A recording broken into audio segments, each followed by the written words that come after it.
You know, there are some everyday things we do without a second thought, things that have been habits for years. Maybe it's how you start your morning, or how you like your cup of tea. And often, these small habits are perfectly harmless. But sometimes, just sometimes, something we consider completely normal, like warming up leftovers from dinner, might actually carry a hidden risk, especially as we get a little older. It's a painful reality to consider that something as simple as enjoying yesterday's casserole or that bit of leftover rice could potentially impact our long-term health in ways we didn't imagine, perhaps even influencing our risk of serious conditions later in life. It's not about scaring anyone, but about empowering you with knowledge. Think about how often you save food for later, aiming to avoid waste or just making meal prep easier. It's a practical thing to do. But the truth is, how we store and reheat certain foods can change them at a microscopic level, sometimes creating an environment where things we don't want thrive, or even changing the food structure in ways that aren't beneficial. In this video, we're going to look closely at 5 common foods that you might reheat regularly, and why doing so incorrectly could quietly be raising your risk factors for conditions we all want to avoid, like certain types of cancer and even dementia. We'll talk about what makes them tricky and, more importantly, simple steps you can take to handle them safely or find better alternatives. It's about making small adjustments that can make a big difference to your peace of mind and your future health. So, let's explore this together and understand how to keep our kitchens and our meals safe havens for our well-being. Watch to the end for something that will surprise you.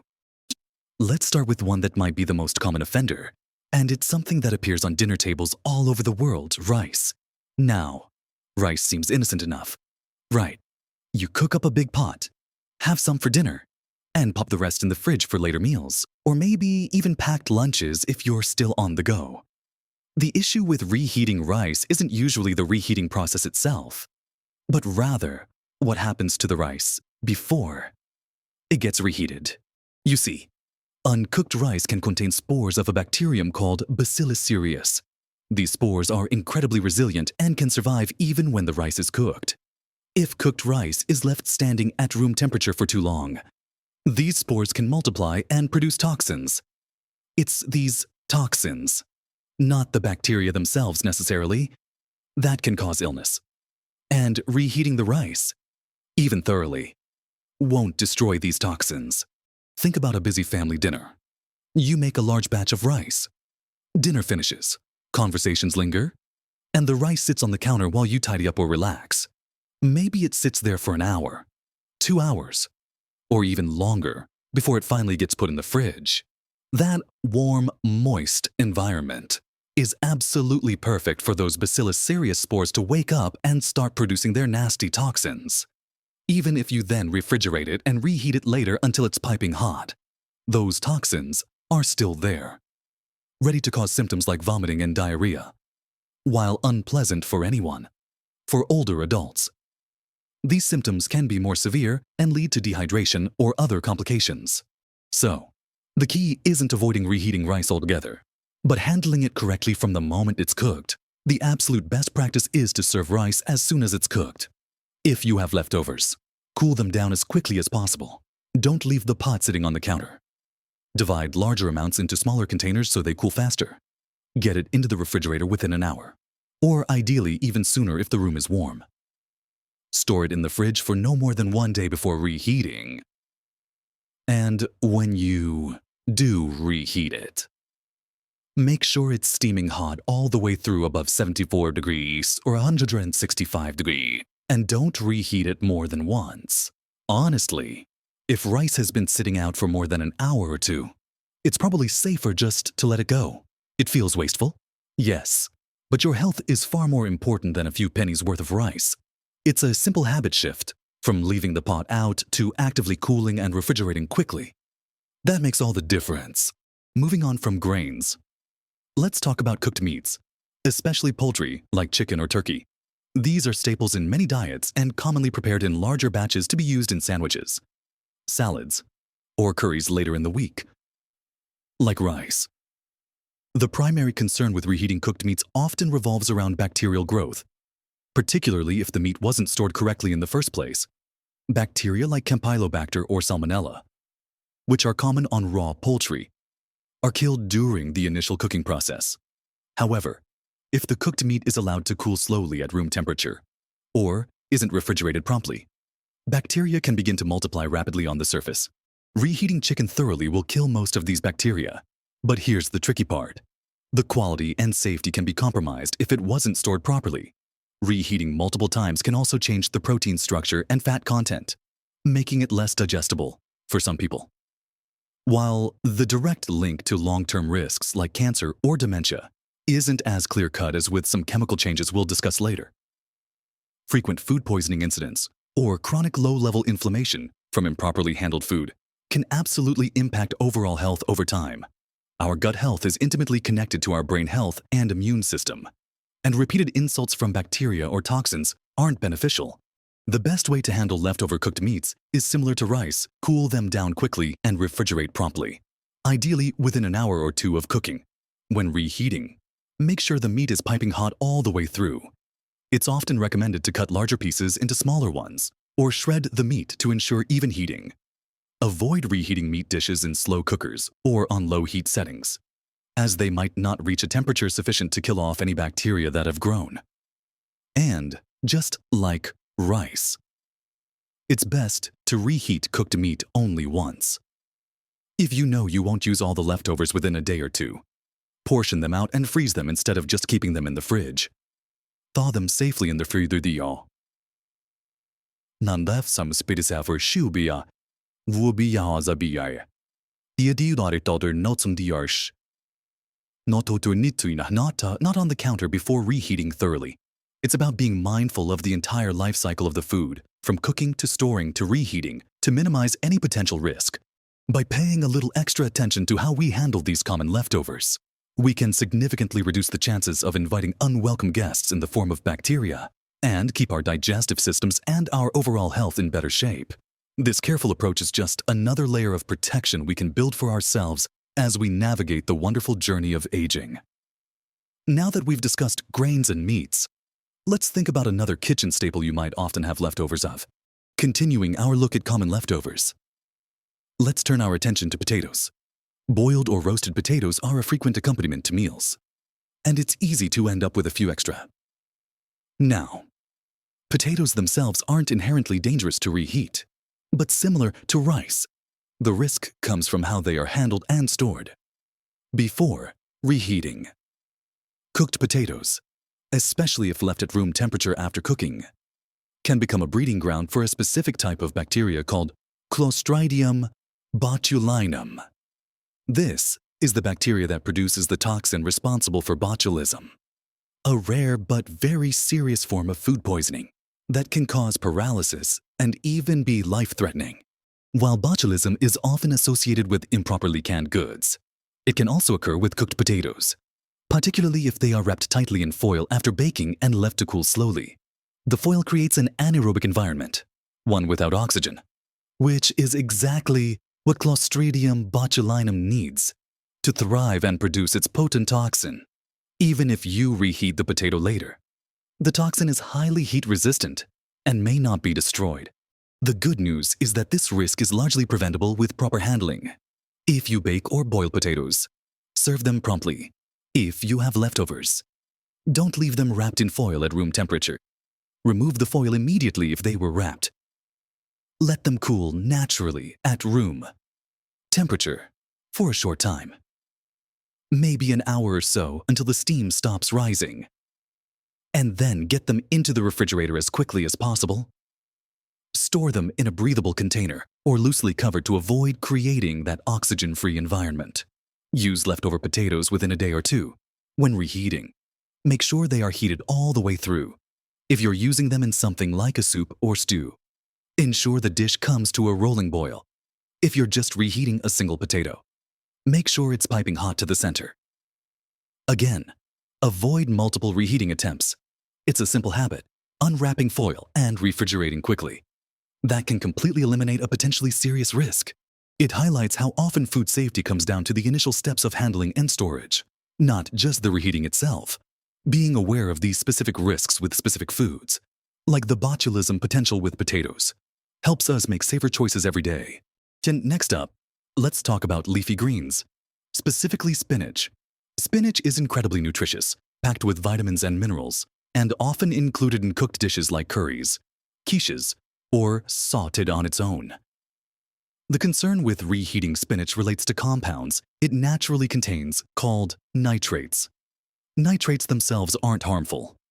However, when spinach is cooked and then reheated, especially multiple times, these nitrates can be converted into nitrites and then potentially into nitrosamines. Nitrosamines are compounds that have been linked to an increased risk of certain types of cancer in studies. Now, it's important not to panic here. The amount of nitrosamines produced from occasionally reheating spinach is likely very small, and our bodies can handle small amounts of these compounds. However, for those who eat spinach regularly and tend to reheat leftover spinach dishes multiple times, the exposure could potentially add up over time. This is where being mindful becomes important. The general advice for spinach is to eat it fresh whenever possible. If you cook spinach, try to eat it all in one sitting. If you do have leftovers, cool them down quickly and store them in the refrigerator for no more than 1 day. When you reheat a dish containing spinach, ensure it's heated thoroughly. But ideally, try to avoid reheating the spinach component directly if possible. For instance, if it's a curry, maybe pick out the spinach bits before reheating the base sauce. Or just reheat the entire dish once, carefully. Some people prefer to just add fresh spinach when reheating a dish rather than reheating the cooked spinach leftovers. For dishes like quiches or casseroles with spinach, reheating the entire portion once is generally considered okay. But repeated reheating of small portions from the same dish is where the potential risk increases. It's the repeated heating and cooling cycle that gives bacteria more chances to act on the nitrates and convert them. While the risk of cancer from reheated spinach isn't as immediate or dramatic as the risk of food poisoning from improperly handled rice or potatoes, it's a cumulative risk that's worth being aware of, especially for those focused on long-term health and reducing exposure to potential carcinogens. It's a subtle point, but one that fits into the larger picture of being conscious about how we prepare and consume our food to support our health over the years.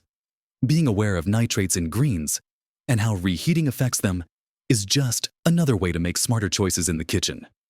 Now, let's move on to our fifth and final food item that requires careful consideration when it comes to reheating. The final food we need to be cautious about reheating is mushrooms. Mushrooms are wonderful absorbers of flavor and nutrients, and they're often added to stir-fries, sauces, soups, and casseroles. They are composed largely of protein and water, and their cellular structure is quite delicate. The concern with reheating mushrooms centers around the breakdown of their proteins. When mushrooms are cooked and then cooled and reheated, these proteins can degrade. While the science isn't entirely settled on the exact compounds formed or their precise impact, some studies suggest that this protein degradation can lead to digestive upset for some people. More importantly, improper storage and reheating of mushrooms can make them a breeding ground for bacteria.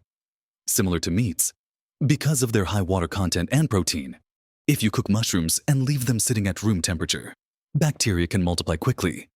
Reheating might kill the bacteria, but some toxins produced by certain bacteria might not be destroyed by heat. Again, while a direct, strong link to cancer or dementia from reheated mushrooms hasn't been definitively proven like some other dietary factors, chronic exposure to bacterial toxins or inflammatory responses in the gut due to food handling issues can certainly have broader health implications over time.